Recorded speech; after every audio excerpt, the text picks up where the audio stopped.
Hey, What's up? you know. Yeah. Yeah. Talk about like some movies or something. Yeah. Okay.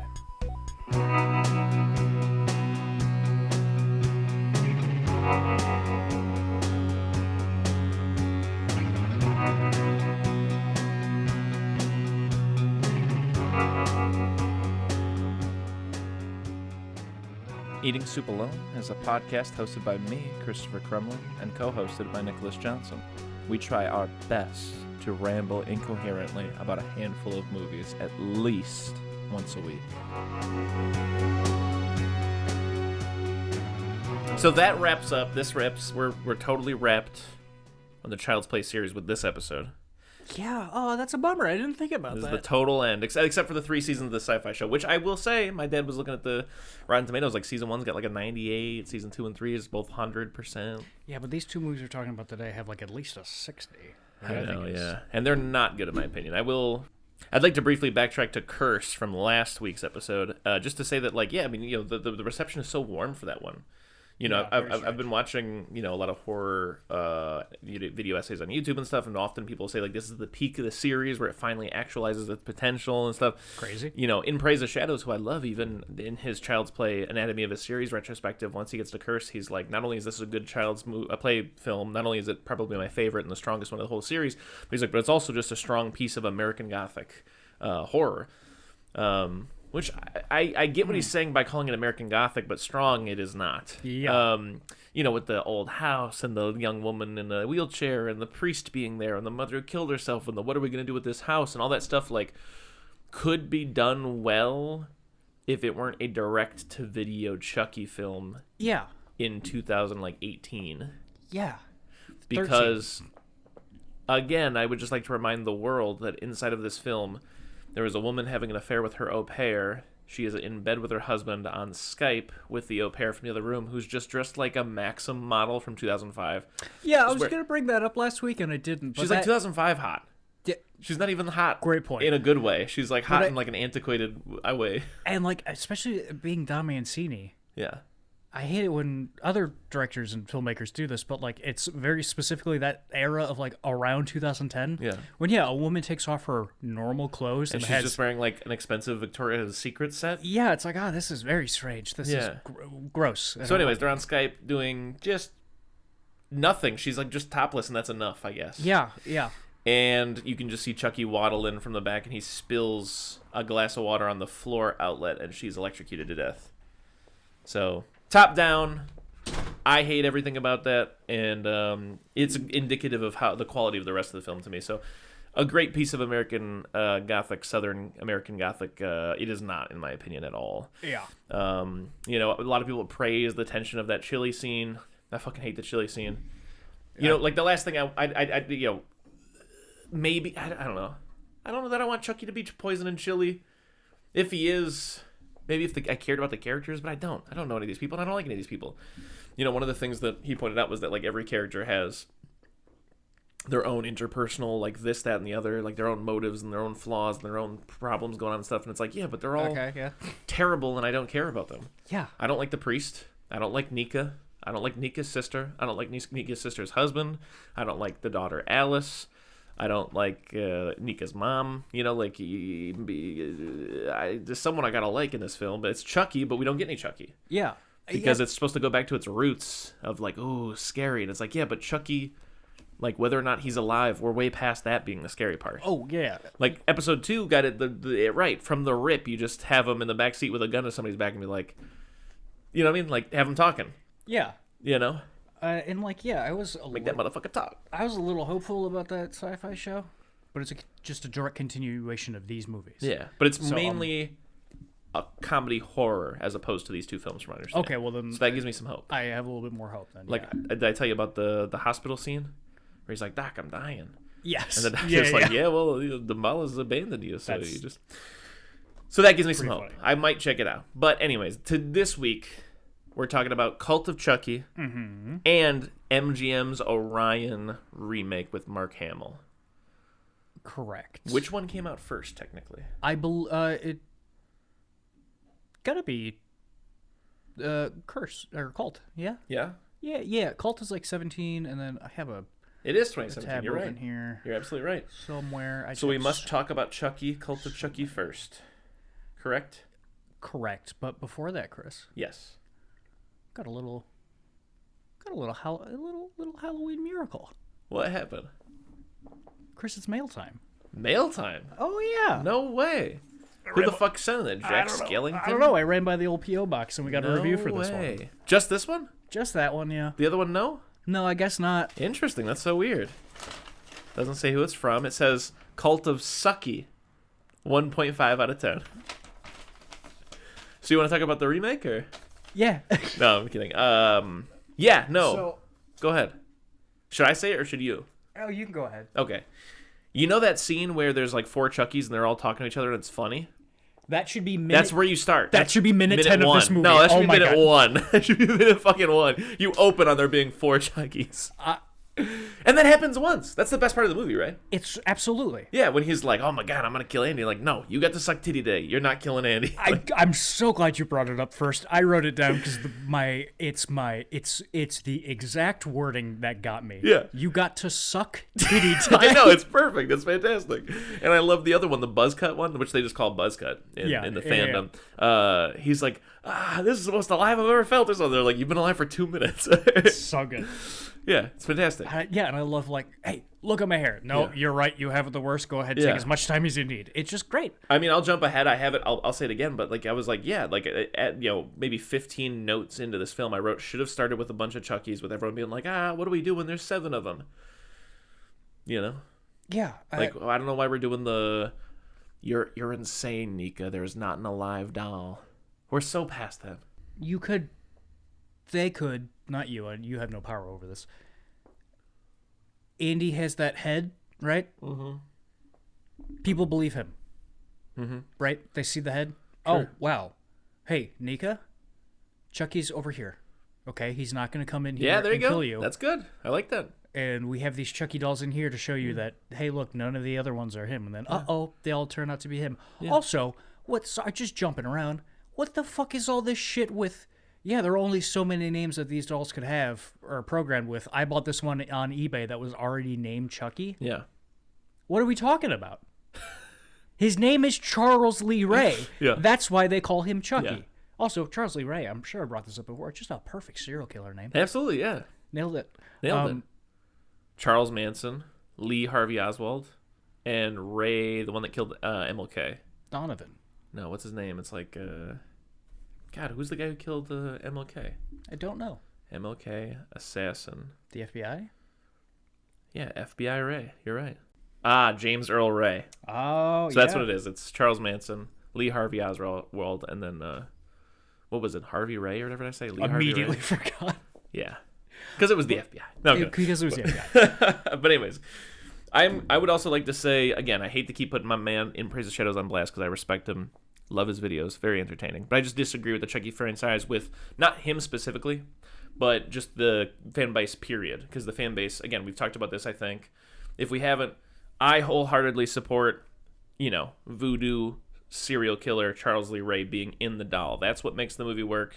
I used to, when I was a younger man, agree with people like Cinemassacre, who I still respect, and things like that would say like, oh man, like the spooky thing should be like whether or not the doll's alive and stuff like that. And it's like, or even in the Appraise of Shadows video, he talks a lot about how, like, in Mancini's original idea, like, the whole thing is that, like, the Buddy doll was supposed to have, like, fake blood, the way that some dolls piss or shit, and that at one point Andy mixes his blood with the fake blood, and then the doll comes to life and stuff. And again, if anything, even the remake solidified for me that, again, the thing that makes Chucky work, this killer doll story, is Charles Lee Ray. Yeah. The idea of a killer doll, whatever, do whatever you want. I know they have movies like Megan or Abigail or whatever. But me specifically, I'm not interested in a killer doll. I'm interested in, it's something like, here's how I'm going to put it. It's like Army of Darkness, in my opinion. This is like Charles Lee Ray is your Ash Williams character being brought to the Middle Ages. In that sense, so what I'm saying is that for Chucky, the thing that I get out of Child's Play is my Ash Williams, my Charles Lee Ray, being put into the body of a doll, put into the medieval times. You know what I'm saying? Like, that comedy whatever you want to call it, errors or like that farcical situation is what's funny to me. It's a serial killer being trapped in a fucking child's doll is crazy and funny. That's the only thing that separates him from other spooky dolls. It makes it special, But that's not how the fan base sees it, and they talk about like the whole like Damian never wanted there to be voodoo and voodoo's dumb and like I want it out of there. So in Praise the Shadows at one point mentions in this film specifically Cult of Chucky that like he's like, and it's insulting that out of like his spite for the voodoo thing, like instead of finding like an in-universe reason why he'd be able to split his soul and put it into multiple dolls, instead they just make, he makes a joke at the expense of the voodoo of like, oh, he just read about it on voodoofordummies.com or whatever. Whereas me personally, I thought that was funny as fuck. I like that. You don't have to go into it. You don't have to give me, just say, I learned a new spell. I'd flip the page and there's another one. Yeah, Bride of there's Chucky, not just the one. Exactly. In Bride of Chucky, they're reading Voodoo for Dummies, and now it's voodoofordummies.com. Yeah. That's a good joke. I like that. But what also makes it funny to me is this is what really sells the joke for me personally. This is what movie in the franchise? The 7th? 6th? Yeah. Okay. 6 movies in, he realizes there's a second spell. Which is also funny. Just the same spell. Anytime except he just throws it. He throws in the French word for a lot, beaucoup. Oh, that's very funny. I didn't notice that. Yes. Yeah. It's the same spell with the word beaucoup in there, which is French for a lot. And what sucks is it's all of that is the Bride of Chucky tone. Yeah. But it's mixed with this new bringing it back to basics which is tone. Something I'll agree with, like the In Praise of Shadows dissection was that, that clashes so hard with like this, like, I don't even know what you want to call the aesthetic of the direct-to-video serious horror to The Cult and Curse. But it's got a specific aesthetic. Bad. Yeah, it's like a bad, cheap horror. Everything's like very clean and flat. It's bad. Canada. Canada? This is what Canada looks like. This is what I think, from my understanding and my experience of watching things, not making anything. Sure. This is what, a Canada low-budget Canadian tech-saving production is. You hear all the sorries in here? No, I didn't, but that's funny. Quite a few sorries in here. Doctor, I'm sorry. I can't be doing this. But anyways, maybe we should get more into some beat for beats. Sure. First thing anyone says in this movie, the Second Amendment. And I was they're executing Martha Stewart today. So funny. I was like, oh, I'm immediately in. And I saw it was the date, and I was like, okay. And then Andy's like, oh, so obviously you Googled me. Andy, change your name. This is happening to you all the time. I feel like you'd have changed your name by now. Yeah, that's also a weird moment of like pre-Halloween 2018, a character getting like the Laurie Strode treatment a little bit because he's like just gunned up and ready to go. Yeah. Not nearly as much though, but this one definitely makes more sense than Laurie. For sure, but you've got this, because he came after him like 9 times. Exactly. Again, like I have like that trilogy has really grown on me. And I probably think it's stronger than all of the recent like Scream films. Oh, absolutely. Yeah. And so I really do like that trilogy a lot, but I will say, one of my most fundamental issues exists in the first one, which is, that, like I've said a million times, Laurie Strode being so, like, Sarah Connor-ish doesn't really make sense when you, like, ignore the canon of the entire... Like, it makes so much more sense if Halloween 2 had happened, if Halloween H2O had also happened, if, like, she had, like... I get that you have to get rid of the sister thing, and that's what they wanted to do. I get that, because I don't like that either at all. But yes, you're right. Andy Barclay's makes more sense because at least 3 times this doll has come back after him. So he'd be on his... I think I don't hate the Laurie Strode thing, but I also don't love it. Yeah. And it's something I'll get back to in the next movie. Yeah. We talk about Child's Play 2019. Yeah. But I think like a big problem I have with it, or a medium-sized problem I have with it, is like, well, yeah, it's it's trying to make some commentary on like what trauma does to you for the rest of your life, especially if you don't deal with it, right? Sure. But basically, the movie is just saying that to me. Yeah. Just like, this is a commentary on trauma and what it does to you. It's like, okay, but where's the commentary? Yeah, but what are you doing? Yeah. What are you doing besides telling me? Yeah. And I'll get back to that in Child's Play 2019 with technology. Yeah. But yeah, it's just like, okay, I get it, but also do something with it. And just personally, weird choice to have him just be hanging around smoking weed and blowtorching Chucky when he's bored. I love it. You like that? You open that door that and was weird. Chucky head's still alive. Oh, it's definitely weird. I went, oh, he's huffing a Dougie with the Chucky head? Yeah. No way, I'm not going to like this movie. Yeah. Here's my pitch, though. When you're doing your rewrite and you mention the whole thing of, like, people see Chucky and they agree, and they're trying to talk Nika into, like, there's no other Chucky, though. But there's a bunch of Chuckies. I would have loved a lot more of him rolling around with Chucky head and them just talking with each other. That should have been half this movie. That's like Joker and Batman type shit. That's great. Yeah. Especially since Andy's not really in this movie. No. It was something I just told you I went on a diatribe about Beetlejuice. Yeah. Before this started.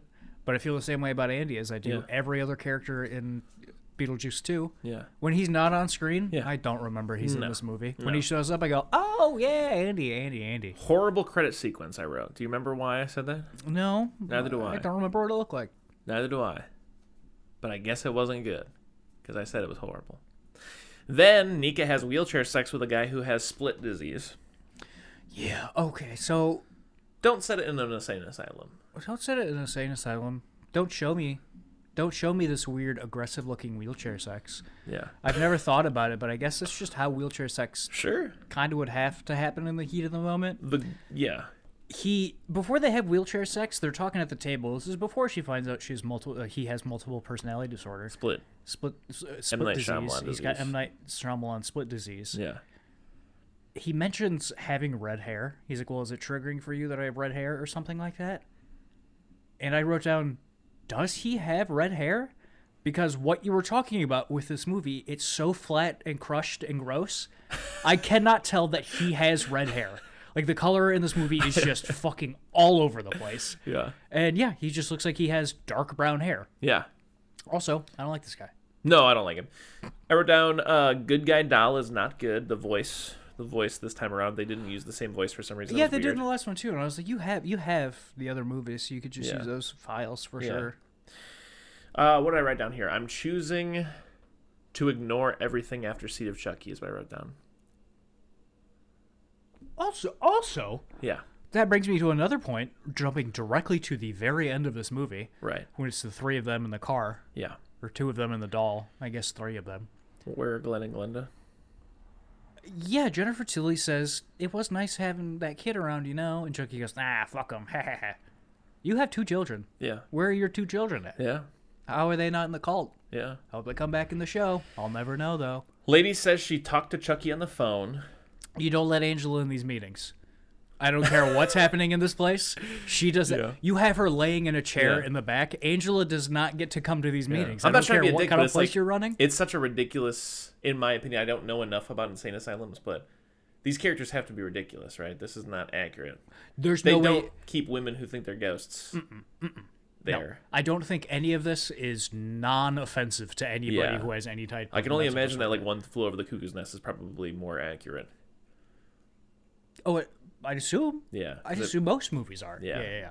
Anyways, I do like that. I talked to Chucky on the phone last night because when Chucky actually gets there and they have the interaction and she's like, you can see me? Because like she's a ghost and stuff. And Chucky's like flabbergasted. He's like, are you the bitch I talked to on the phone last night? Yeah, that's pretty good. Yeah, no, you don't see the phone call. That just makes it so much funnier. So funny. Yeah, the whole interaction with them of her being like, don't be afraid. I'm a ghost. I'm like, okay. Yeah. But he's like, are you the bitch I talked to on the phone last night? I'm like, that's good. That saves it for sure. That meeting just doesn't go well for her at all. No. I don't know why she laughs when What's-Her-Face is like, I talked to Chucky yesterday. Yeah. The woman's like, you think this is fucking funny? Yeah. She's like, no, I don't. I'm like, I don't know what we're doing here. I don't know what this scene is supposed to be getting across to me. I don't know where I'm supposed to think that Nika is at. Rude fucking doll. And then we cut to... Jennifer Tilly / Tiffany is there.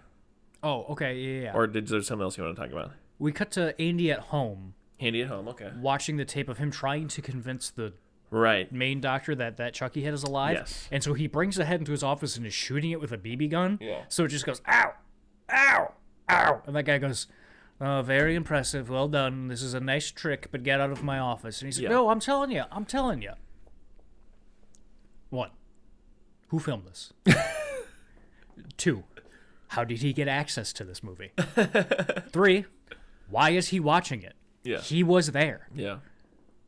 I have no answers for you, Nick. Just show us the scene. Yeah.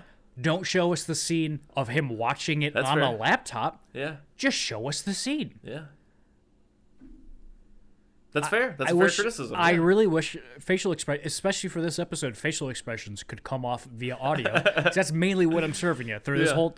I'm just flabbergasted by most of this movie. Yeah. But also, spoilers. I like it better than the last one, probably. Yeah, probably. Definitely. Jennifer Tilly shows up, and she's Tiffany. And I do like the Nika line where she's like, "Whoa, did anybody ever told you look exactly like Jennifer Tilly?" Yes, I think it's a lot of fun. It's pretty good. She's dropping off Chucky at a Sane Asylum daycare. They killed the niece? Yeah, they killed the niece. Or did Chucky become niece and then die? He possessed her at the end of the movie. Did he? Yeah, I thought. Because he's like, let's play hide the soul with her, and then the credits roll. But then we get the after credit scene where he's at... Oh, okay, yeah, he must have Andy's. figured out double souls by then. Okay. But, oh yeah, that's right, he mentioned something about killing people as the niece. Yeah. And then getting killed because someone was trying to fight back. Okay, yeah, I think I remember that. Then I also wrote down, because there's a couple of scenes with Tiffany in here, so this just kind of covers it. I was just saying, like, I miss, like, the old Tiffany, where, like, she was, like, I hate to say this, but, like, a Harley Quinn character where, like, she doesn't realize how crazy she is. So I love that dynamic in the other two movies where she was, like, very maternal and, like, womanly and, like, very thoughtful about certain things, but just huge gut blind spots where she doesn't realize that, like, killing people is a bad thing. Mm-hmm. That was funny. But in this one, she's just like, Tiffany, Tilly, I can't even tell anymore. She's just, like, full-blown, like, I'm a psycho.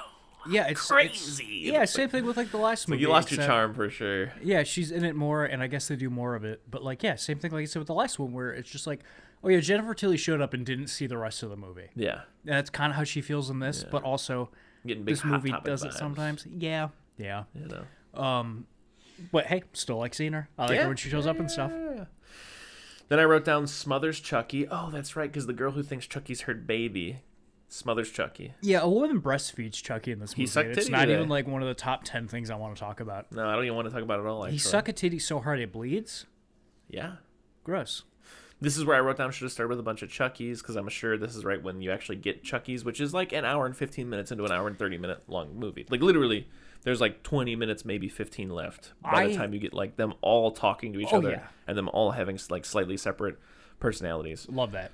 A big problem I have watching any movie is usually about an hour in. I go, I gotta be wrapping this up soon, right?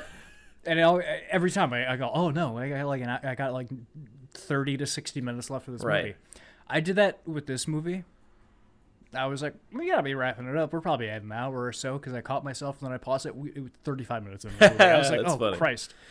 But we get multiple Malcolm goes to check on woman with Chucky doll who thinks it's baby out by that open grave that's just there for some reason. Yeah. This insane asylum has a graveyard. Yeah. And she pushes him in. I did laugh out loud a little bit to myself when she's looking out the window at Chucky and Chucky flips her off. Very funny. It's good. Rude fucking doll. Rude fucking doll. And then she pushes multiple Malcolm into the grave and he comes out and now he's Chucky too. Whoa, hang on. I'm so sorry. But Frank from American Pickers died. Oh, yeah. That's crazy. Rest in peace. You knew this? I think I found out yesterday, maybe. Really? No fucking Earlier way. this morning? Yeah, 1 day ago. Mike posted about it. Damn. Yeah, that's crazy. How'd it happen? It's with a broken heart that I share with all of you that Frank passed away last night. I've known Frank for more than half my life, and what you've seen on TV has always been what I have seen. A dreamer who was just as sensitive as he was funny. The same off-camera as he was on, Frank had a way of reaching the hearts of so many by just being himself. Who would have ever dreamed we'd share the cockpit of a white cargo van in front of millions of people interested in our adventures? Before the show, we would take off together to places we had never knew existed with no destination in mind, and just shared the passion to discover something interesting and historic. We've been on countless trips and shared so many miles, and I feel blessed that I was there by his side when he took one last journey home. I love you, buddy, and will miss you so much. I know you're in a better place. That got me. Yeah. That really got me. That really got me. Well, hey, this episode of Eating Soup Alone is Dedicated to Frank from American Pickers. I don't know his last name. Sure, he has a last name, yeah. Frank American Pickers. Frank Fritz. Ah, that's a great name. Died at 60. That's a great name. Frank Fritz. Yeah. Well, sorry, it has to be this episode, Frank. Hey, rest in peace, Big Dog. Rest in peace. And so Malcolm turns into Chucky. Poser. Am I correct? Is that what happens at the end? It turns out he just decided to have another personality. He wasn't actually Chucky. I think He wasn't like possessed by Chucky. Yeah, it was just something. Yeah, that he's impressionable, I guess, and that's where he gets the idea for his. Also, such a shitty cop out and just a joke that does not age even now. 7 years later? His personalities being Michael Phelps and Mark Zuckerberg. Yeah. That's so fucking lazy. If you're going to write somebody who has multiple personalities, write multiple personalities, not just go, after all my time I've spent running a $1 billion tech company, it's just like, that's nothing. That's not even That's funny, not a personality. Yeah. That's just a lie. That's just a guy lying. Yeah. Ooh, made me so mad. You don't like guys lying. Ooh, I hate when people lie. Specifically guys. Oh my gosh, I just keep dropping this freaking phone. So I have some more questions not questions. I'm going to say some things, and I'm going to ask you some questions. We see the Tiffany doll. Tiffany doll's here. But Chucky possesses Nika. Correct. And you like this? No, why would you think I like this? I don't like this. I don't like this, no. I don't like this at all. I love, what happened, again, but what happened to motherfucking the Chucky at the end of Seed who's like, I'm the killer doll, bitch. Yeah. That's what I want. Yeah. I don't want him to be trying to get into human bodies anymore. I hate to say it. What's her name? His daughter does a terrible impersonation of him. What's her name? Nika. Doris Dourif? Ava. His daughter's real name in real life? Ms. Dourif? Ms. Dourif. I don't like. No. She isn't bad.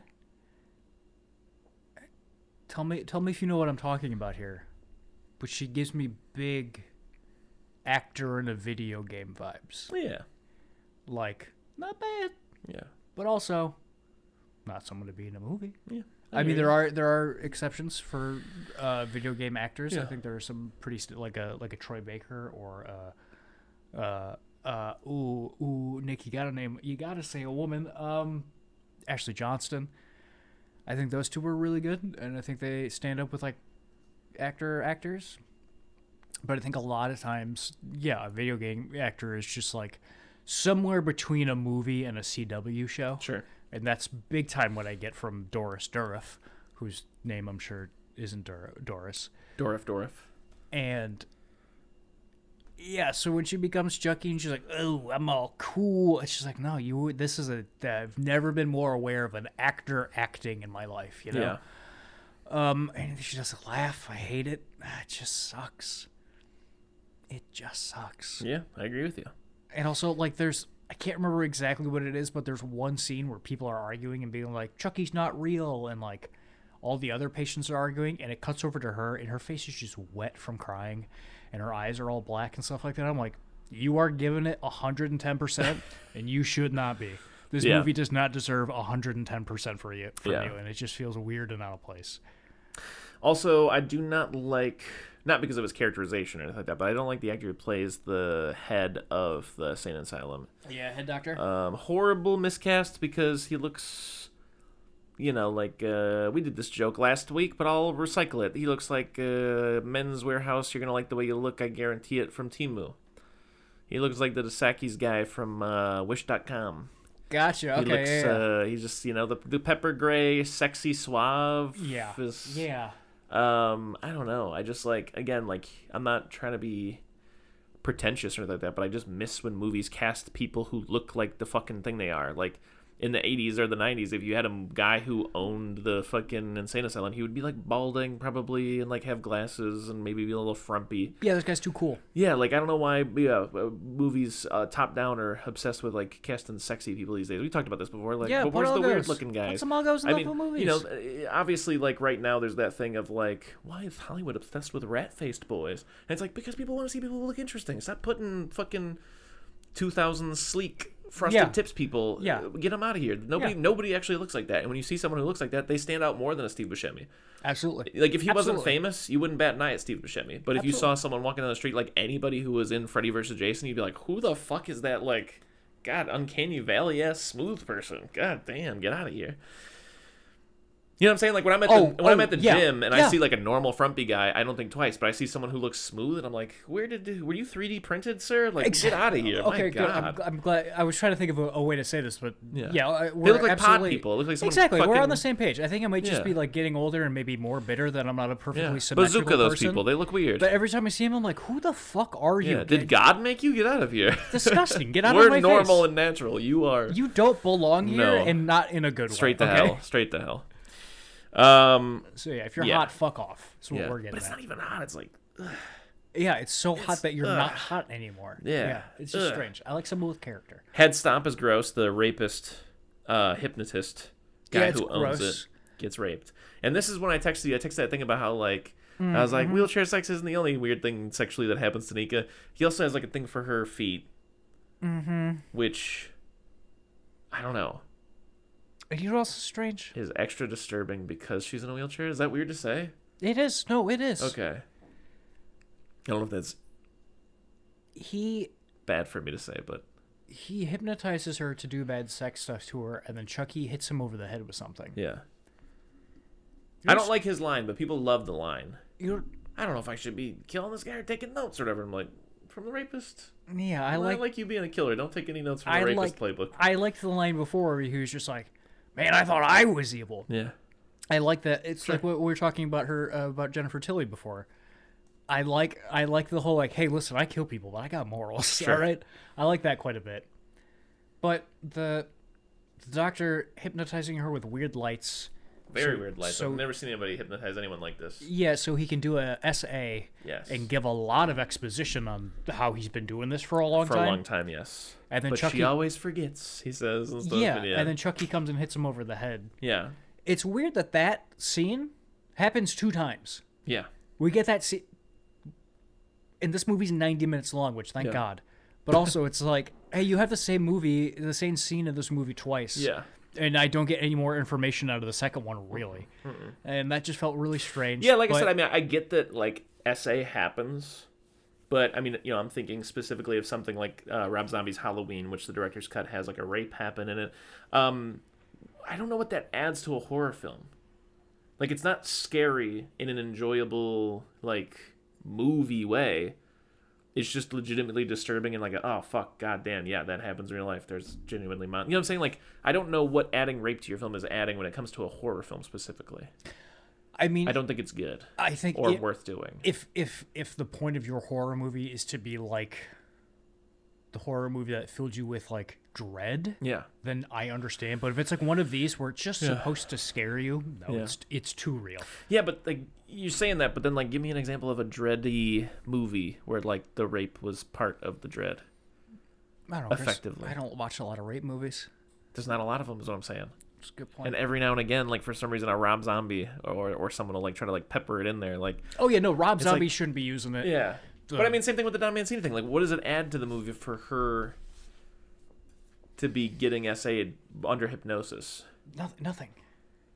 Like, it explains why she would be getting hypnosed. Yeah. But also, why does she need to be getting hypnosed in this? Yeah. So we could get that scene with the big Chucky, which is... Because, again, my point being, like, this is not a film about, like, ooh, we're doing One Flew Over the Cuckoo's Nest, and we're making, like, a commentary on, like, what happens to mentally ill patients when they're getting... Yeah. It's a Chucky movie. It's about a killer doll killing people. It's like, we don't need to make a weird detour where a woman's getting SA'd.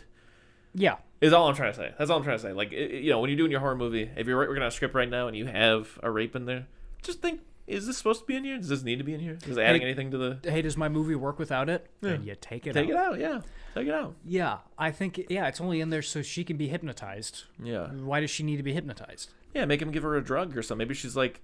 She gets a drug to sedate her because she's acting like crazy the other girl. Or something. It's an asylum. People just be giving people drugs. Sure. That's how it works. Yeah. There's that weird... Give her Hypnosil. Give her a Hypnosil. There's that weird dream sequence she has where she's crawling down the hallway and she turns around and she sees crazy Chucky. She's Big Chucky. Big Chucky. And Big Chucky... This is a phrase that is absolutely overused, or a saying, something that people say a lot. And so I'm only bringing attention to it because I want you to know how literally I mean this. Big Chucky's the worst thing I've ever seen. Yeah, doesn't look good. In a movie. Like, it's... Yeah. The fuzzy thing that happens, or... jittery, whatever you want to call it, whatever effect is happening to Big Chucky. So, the assault hypnosis assault the HS only leads us to Big Chucky. Yeah. So a gross thing that doesn't need to be in this movie, it leads us to the worst thing I've ever seen. Right. Not in a fun way. Yeah.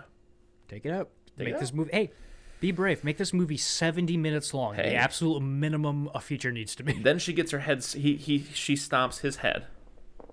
And every time it's gross. It's gross. Every time I've seen a head stomped in a movie, they cut real quick away from it. Yeah.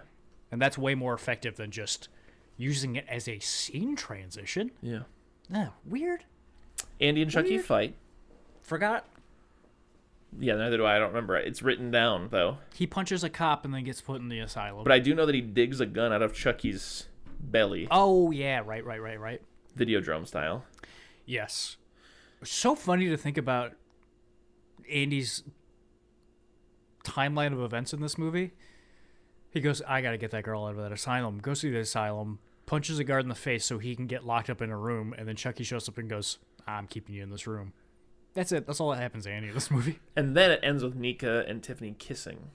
Smooching, yeah. And they're like, kind of odd, isn't it? She's like, I think I can get used to it. No, we missed the part where that one orderly comes out and he sees all the Chuckies.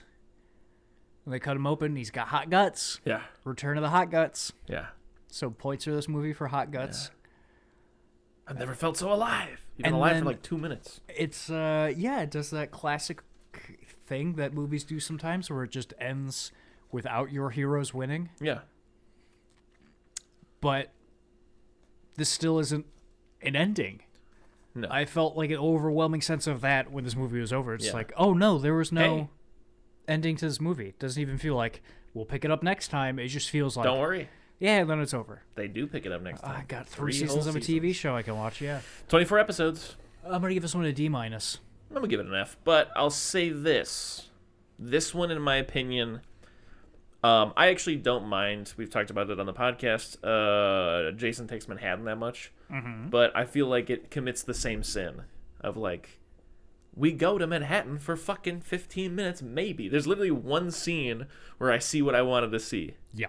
You son of a bitch. Absolutely. And that's what pisses me off about this movie. Even less. Where it's like, I got the one scene, and I loved it. I did. Just give me more. Just a little more is all I'm asking. It's so strange to, like, even with the whole bring that back to basics thing, when you make Chucky the main character for 2 movies, and he's funny, I can't go back. And he was really close in the second and third one. He's there all the time, quipping. Mm-hmm. You know, just saying, like, how's it hanging, Phil? Or, like, presto, you dead. Love it. You know, don't fuck with the Chuck. Yeah. Let's play hide the soul.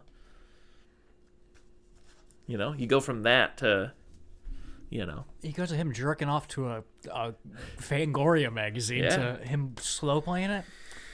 So anyways, that's a wrap for Chucky's cult. The cult of Sucky. The cuck salt. The cuck cult. The cult. The cuck of Sucky. The cuck of Sucky. I'm giving it an F, and you're giving it a D-. And we got one more movie to review, but it's technically outside of the canon of like the main chronology. So I think we can both agree that like the remake's gonna go at the absolute bottom. So let's take this time rank them. To rank them. Yeah, I'm saying I'm gonna give you like the S tier layout, and then I'll tell you like I guess the order is, but you know me, I'm a sucker for like the original. I usually think it's one of the stronger entries. So Child's Play 1. Bride of Chucky, Seed of Chucky, Child's Play 2. Just throwing them all up in the S. I love them. Great. Mm-hmm. Nothing in the A tier. Nothing in the B tier. I'm putting CP3, Child's Play 3. CP. Say Child's Play fully all the time, in D.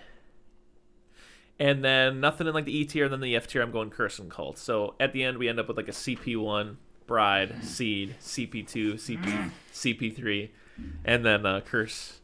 Probably under Cult. I'd probably put Cult above Curse, but they're both in the F tier. You know what I'm saying? So not looking great. You can take some time to formulate yours, but that's don't need to. I got it. S tier. Right. Yeah. Child's Play 2. Yes. Bride of Chucky. Yes. A tier. Yes. Child's Play 1. Okay. Child's Play 3. Whoa. Okay. And then Overseed. Interesting. C tier, Seed. Wow. Okay. D tier, Cult. F, Curse. Interesting. Yeah. Yeah. Solid. That's good. I like this. I think we both have some pretty respectable lists. Yeah, I would say so. Well, in 2019, a dying MGM and subsidiary Orion, which is also probably dying by proxy. Orion. What did I say? Orion? Who gives a fuck? They're dying. Okay. Orion. Gotta respect that man's belt. They were like, if we could just reach the intellectual property we own, maybe we could make $1. Quick, somebody get Lars Klevberg on the phone to direct it. Chris, Lars Klevberg's name doesn't even direct to anything. He doesn't have a Wikipedia page. Wow. He's just the last guy working at MGM. Yeah. So, to begin with, I think I've made this complaint before, but this is a movie that it's very apparent, in my opinion, that, like, this is almost, like, they just slapped the IP on top of something. Yeah. This is not Child's Play. Yeah. Because, again, to me, Child's Play is the Charles Lee Ray It's soul being in the body. It's Brad of the Dourif. doll.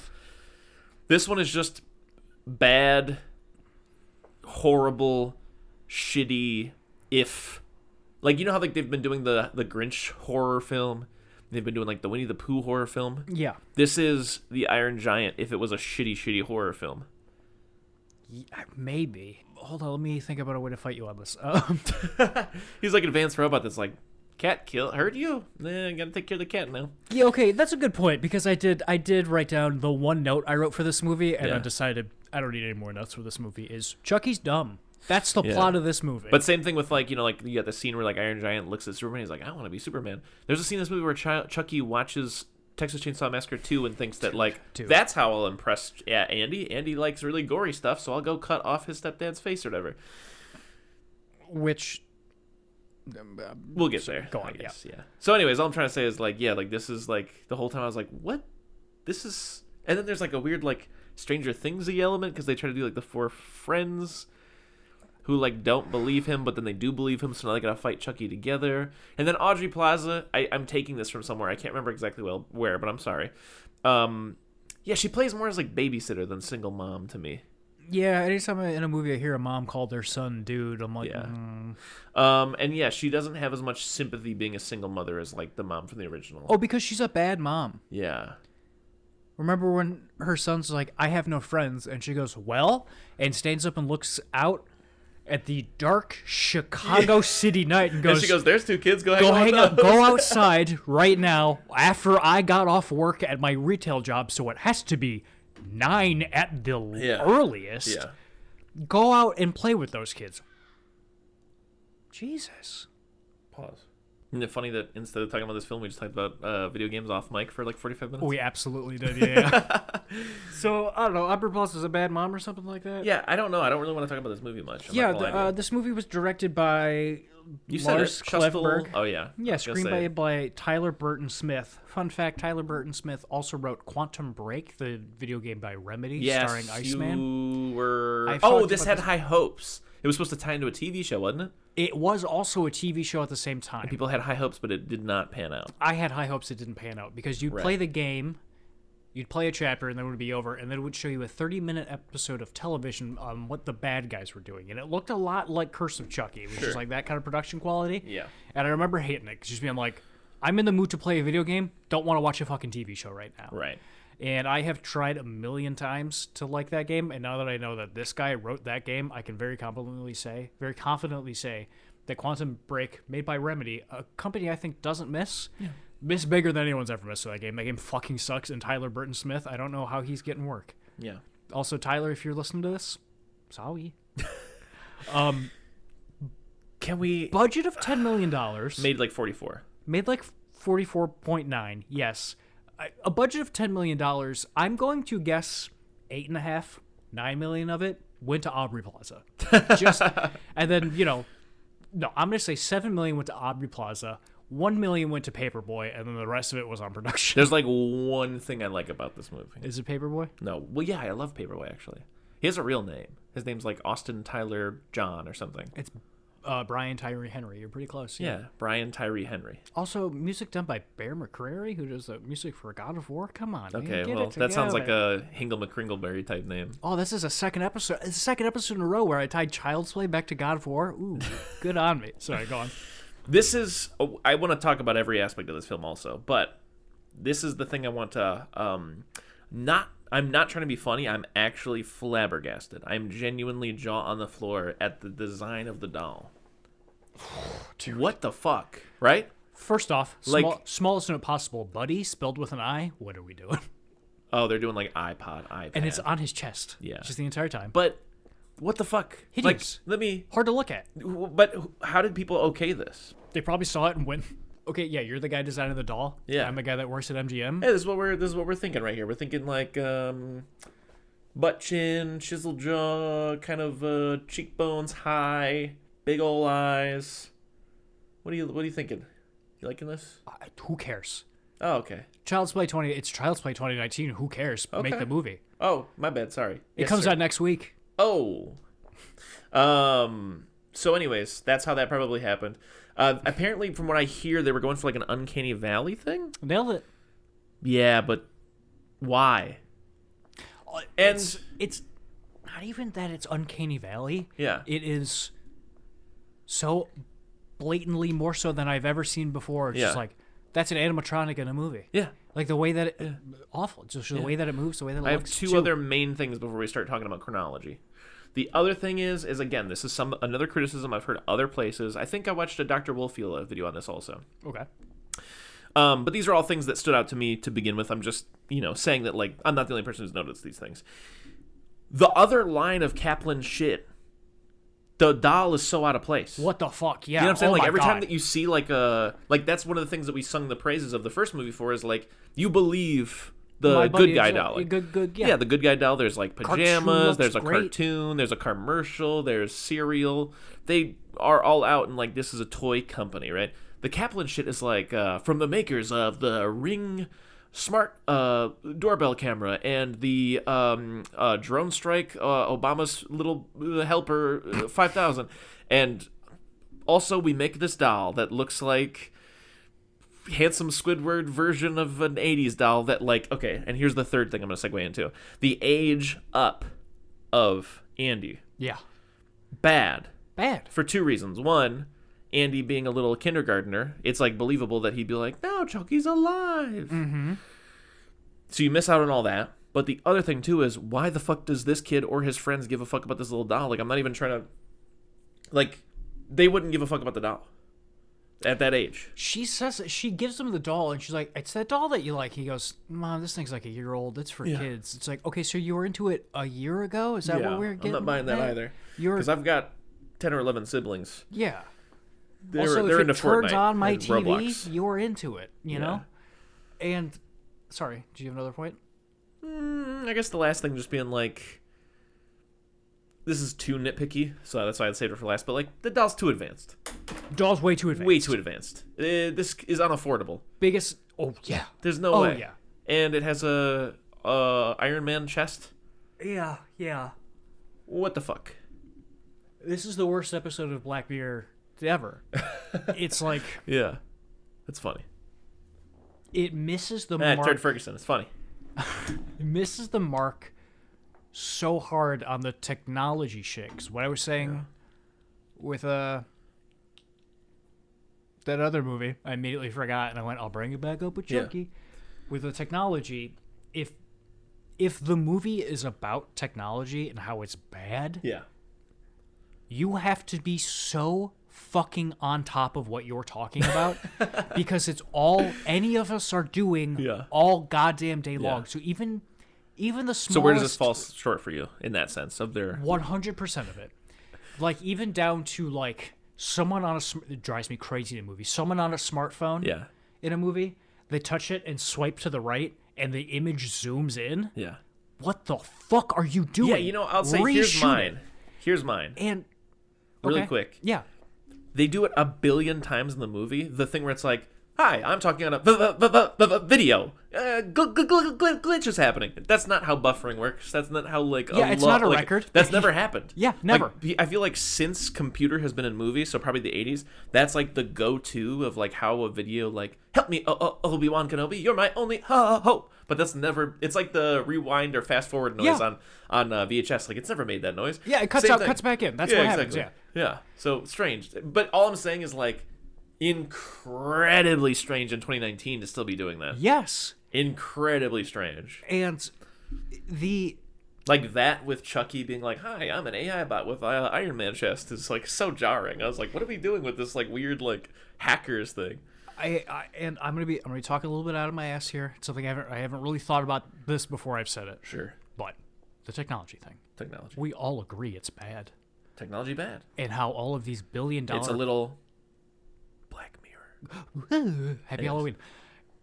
All of these trillion-dollar companies are spending so much time and energy trying to monopolize our time and our attention. Yes. And that's such a big part of it, and why we're all so sucked into it is because so many different places are trying to, as hard as they can. Right. If you were pitching me the remake, and you're drawing this parallel to the consumerism of the 80s, I'm hook, line, and sinker right now. Yeah.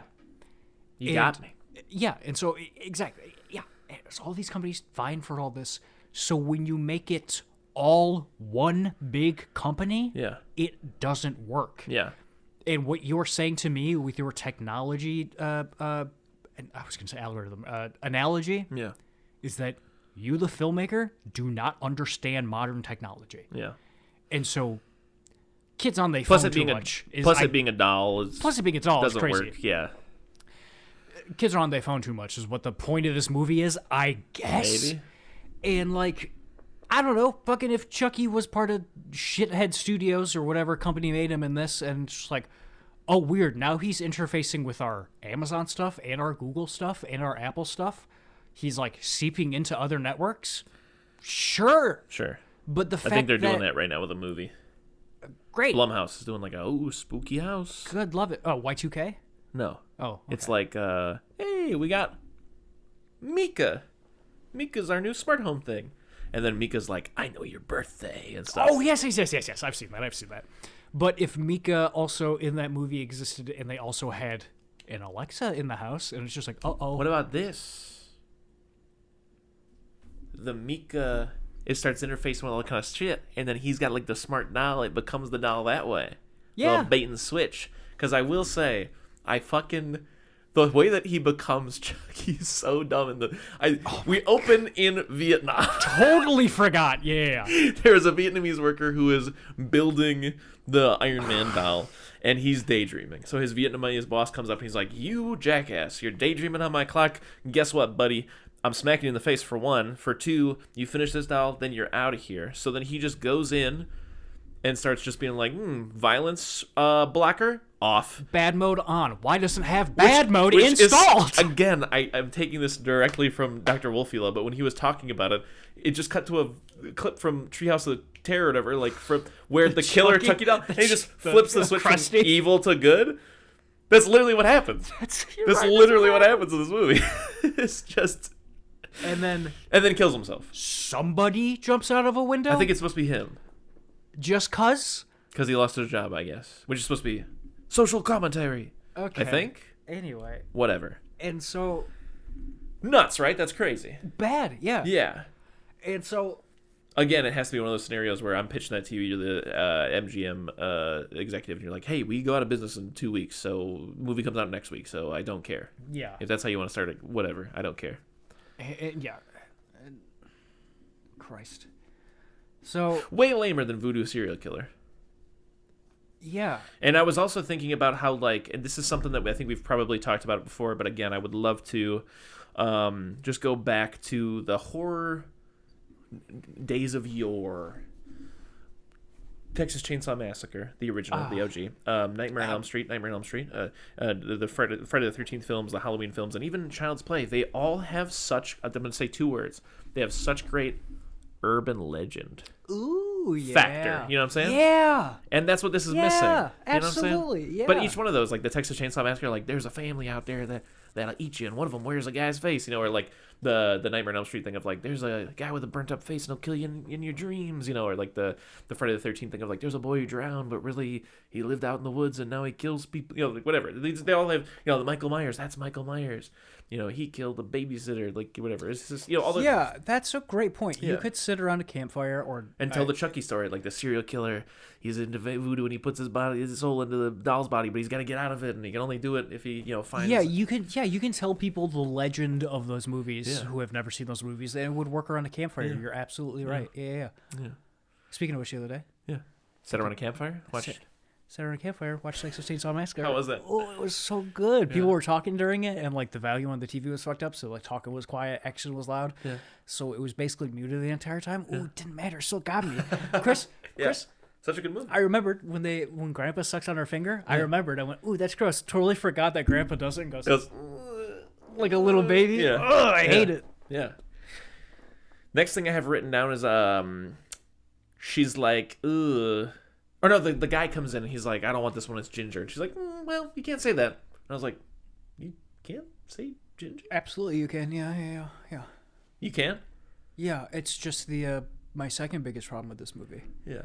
Is that it's just like that fucking, well, that just happened. Yeah. Is this whole movie. Yeah. And it's 2019. By 2019, I feel like we were pretty well fucking done with that. Sure.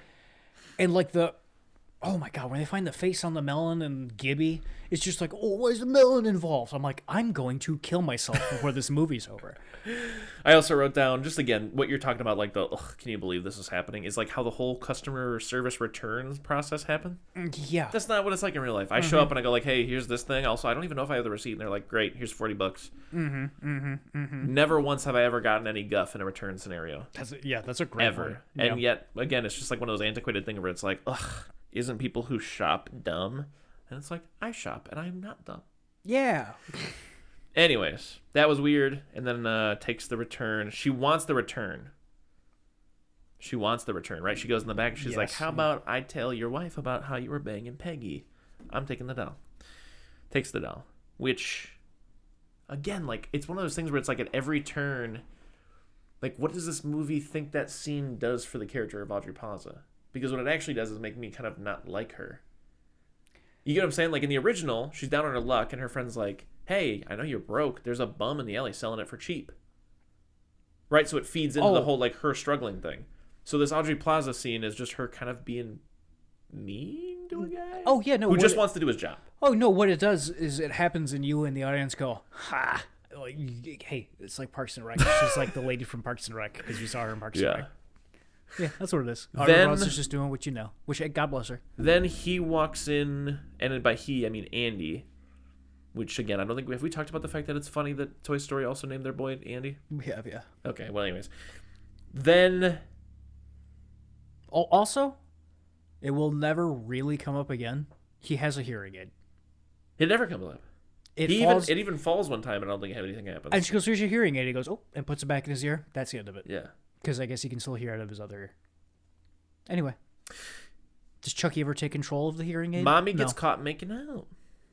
Oh, yeah, she's fucking a dude in the living room. Yeah. You know what time your son gets home from school. Then I wrote down Detective Mike is enjoyable because, again, Brian Tyree Henry. Nailed it, yeah. Is just a fucking good actor. I feel that same way about... Love him. Aubrey Plaza and Brian Tyree Henry is both of them. It's just like, I don't like what this movie's doing. I don't like what you're doing in this movie, but I like what you're doing in this movie. The Iron Giant as a horror film is where I was done at this point. Then I wrote, these kids are annoying. Yeah, they suck. And then I will write down, I hate this. I hate this. This is so 2019. So disgustingly 2019. Brian Tyree Henry is walking past all the kids, and they're like kind of giving him some guff. And he goes, fucking millennials. Nobody knows. Like, I feel like there's like a 10-year span where nobody knew what a fucking millennial is. I'm the last year for a millennial, and I'm 28. Technically, you could claim that you're not. I think 96 is like the straddling one. So all I'm trying to say is like these kids are definitely they're Gen Z. Absolutely. They're Gen Z, 1,000%. Yeah. But like it was just such a like a Facebook mom meme to call any kid a millennial for so long. Yeah. That's gonna be so loud when I'm listening to this later. So you're gonna shit probably. Yeah. That's such a indication on what I was saying about the technology stuff. It's like, oh, this movie is written and directed by the world's oldest man. Yeah. Yeah. Because again, so And I wouldn't even be able to tell you how old this man is, because once again, can't express enough that he does not have a Wikipedia page. Then I wrote down TCM 2 because I was pretty surprised to see Texas Chainsaw Massacre 2. Yeah, with this, and then later at the end where the toy cop car goes, "Dead or alive, you're coming with me." Stop reminding me of better movies while I'm watching this movie. 1000%. Then I wrote down the doll is the second most likable character. He is. The first one being Brian Tyree Henry for me. I just like him.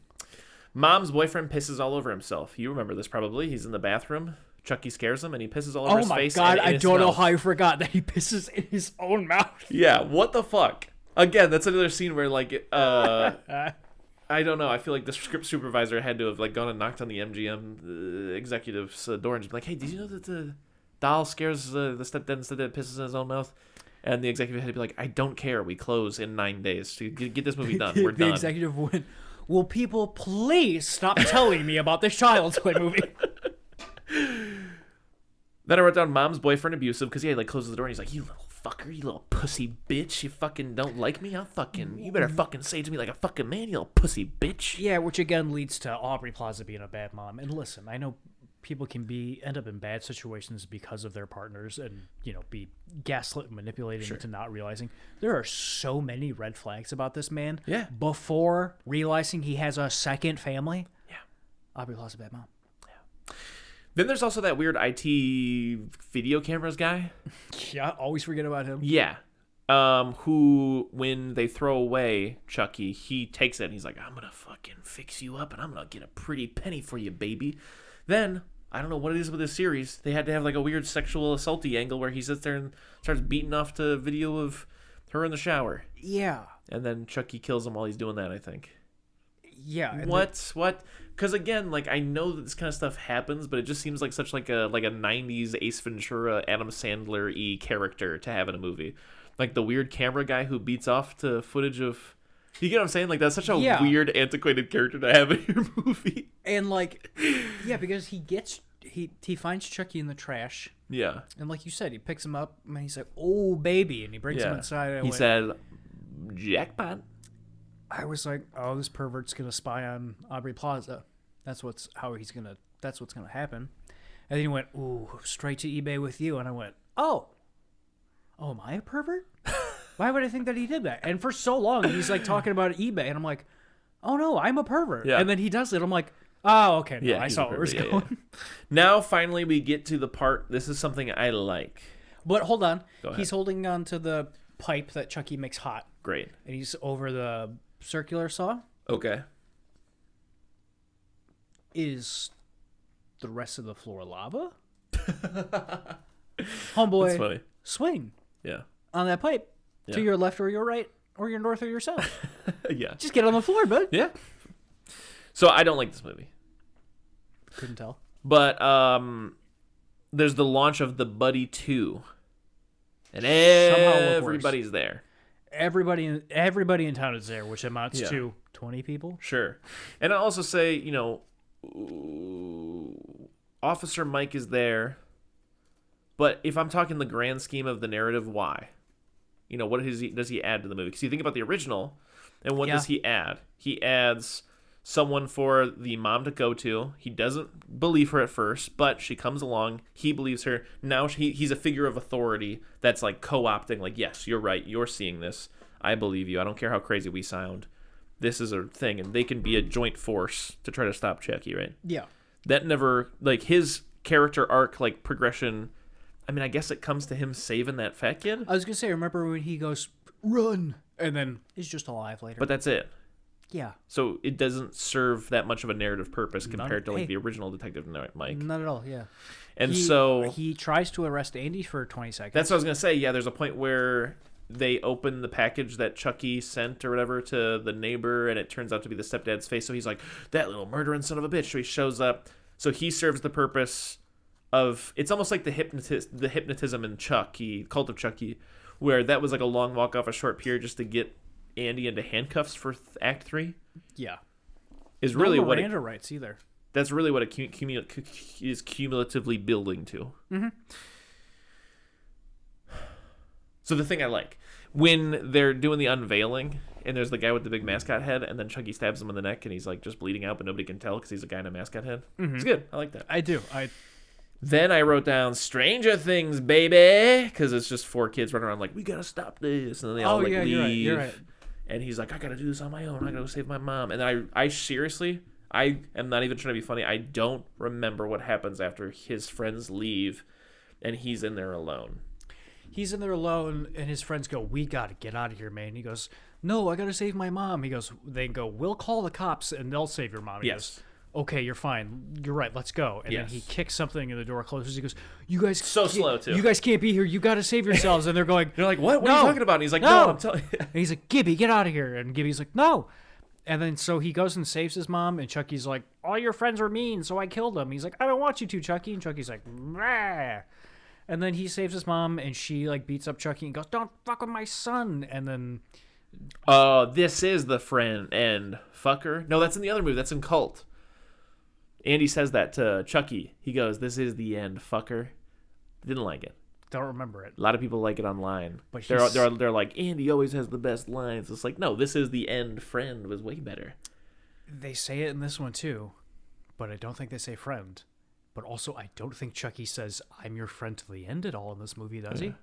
Does he? No, I don't think so. No. But that's right. You know, it works so well because he's always like, you know, friends to the end. He's like, this is the end, friend. That's perfect. Yeah, that's the whole thing. That's the whole point of it. Yeah. And that's why the fucker thing doesn't work. 'Cause it's like, he doesn't say that I'm your fucker to the end. Like, so what you're saying doesn't make any sense. But I mean, if people, I'm not trying to be mean, but I just feel like so many people are just like, yo, he said fucker. Oh, it's like, I don't care that he said fucker. I love it. It's my favorite curse word, probably. But yeah, if Andy says it, I think it works because he's calling back to when he said it as a kid. I guess so. But I mean, I'm stealing this from another podcast, so I'm going to cut this out. I was listening to Paul and Russ talk about this movie, and they brought that up. That he goes, "This is the end." And he shoots him. He goes, "What are you?" Okay, so it's a twist, and you're changing it to mean nothing now. It's so stupid. You don't have to cut that out. I say a whole bunch of stuff from other places. Okay, fine. Let's the claps. But yeah. I mean, that's exactly what I was trying to say about the thing where it's like you change it to fucker and it doesn't work anymore because friend is what makes it work. Friend is the play on what Chucky says. Fucker is a play on nothing. Yeah. Fucker's just cursing. And anyways, this movie, you were saying something about the wrap up and the I didn't want you to kill my friends. Oh yeah, they're wheeling out Aubrey Plaza and Paperboy, and then they hold hands, and it's just like, okay. So yeah, they're together, I guess. We missed the part where he kills Paperboy's mom in a car. Right, because she calls a Tesla Uber. Which also leads me to this Tesla Uber. This quote from the Wikipedia. Lars Kleinberg signed on as director from a script by Burton Smith, saying in an interview he drew inspiration from the 1982 science fiction film E.T. the Extraterrestrial. Hey, Chris, remember when Chucky's controlling the car and he's got the light up finger? Yeah. That's the only E.T. I can draw from this movie. Okay. And, yeah, then it's over, and then another Chucky has red eyes because sequel. There's no. You know something I didn't notice about the second one that was pointed out to me in one of the video retrospectives that I watched. Mm-hmm. How they recreate the Shining hedge maze scene with the Chuckies in the factory at the end. Oh, yeah. She's running around. I don't think I caught that. They're running around together in like a maze of like just walls of Chucky. Love it. Yeah. Also, something interesting I'm reading on the Wikipedia right here. Plans for a Child's Play remake began in the early 2010s with original Chucky voice actor Brad Dourif said in replies. And Don Mancini was supposed to be involved, I think. However, it was turned down.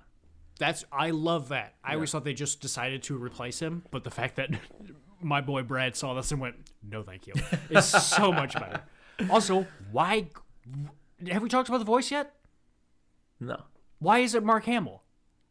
Well, you know what's funny? So bad. It's very bad. But Mark Hamill also voiced Chucky, I guess, in a Robot Chicken skin. That's fun. I like that. Prior to this happening, so that's weird. Can't imagine I know why. The Haslam Corporation hearing that voice and going, great, ship it. Yeah. Stupid. But yeah, I don't... Again, it's just one of those things where it's like... You know what it reminds me of? It's like the... It's the Nightmare on Elm Street thing. Like, I would wager a big reason why...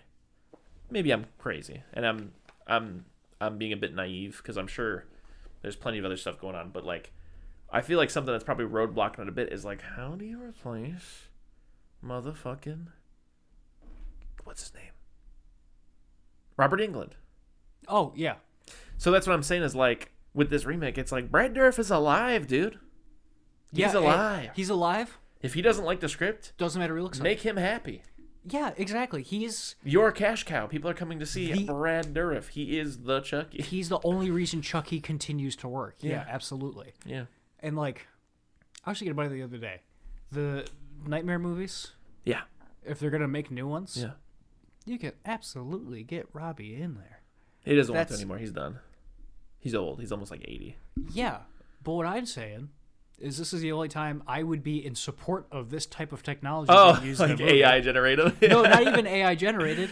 Get big, fat, old Robert, I don't know if he's fat, but get big old Robert Englund in there. Doesn't even have to put the costume on. Just put a big, like, one of those suits with the dots all over it on and have just be like, fucker. Yeah. And then just put a CGI body on him. I don't give a shit. Yeah. He's fucking a spooky dream monster. He can look a little I have off. a pitch. I've been thinking about Nightmare on Elm Street spec script. Ooh, love it. Let me hear it. Let's, cut it out. Anyways, so that's about a wrap for Child's Play. Yeah, unfortunately. What a fizzle to go out on. Yeah, I think without a doubt this is the worst movie we've probably watched for this show. Oh, yeah. Yeah. You remember 13 Ghosts? I would watch 13 Ghosts twice before watching half of this movie. That's fair, yeah. But when it was good, ooh baby, it was good. And I mean the series, not this movie specifically. Absolutely. I think those first 5 are the strongest 5 in a row we've ever had in any of these horror anthologies we've had. Pretty good, Pretty good. Absolutely. So obviously this is an F for me. I don't know. I'm assuming it's an F for you as well. Give it a G? But I'm taste. And that kind of wraps up our usual Halloween a series. Not as many. So we have 2 options for last episode. You and I could. There's no way I'm watching 24 hours of TV show because it's a 45-minute per episode show. Yeah, fuck that. We're gonna watch The Substance and talk about The Substance. Yeah, and I'm pretty excited about it. We could also tack on a little Brad Dourif. You want to tack on some Brad Dourif? Okay. Finally watch The Exorcist 3. Ooh, yeah. I was going to pull up his IMDb, but fuck yeah, we'll do it. All right. Let's do We're The locked Exorcist in. 3. Locking it in. The final episode of this Halloween season is going to be The Substance and The Exorcist 3. The Heretic, it might be called. Or maybe that's the second one. I can't remember. But he plays the Gemini killer. Woo. Very excited. All right. That is that. Mattress Man. But spooky. All right.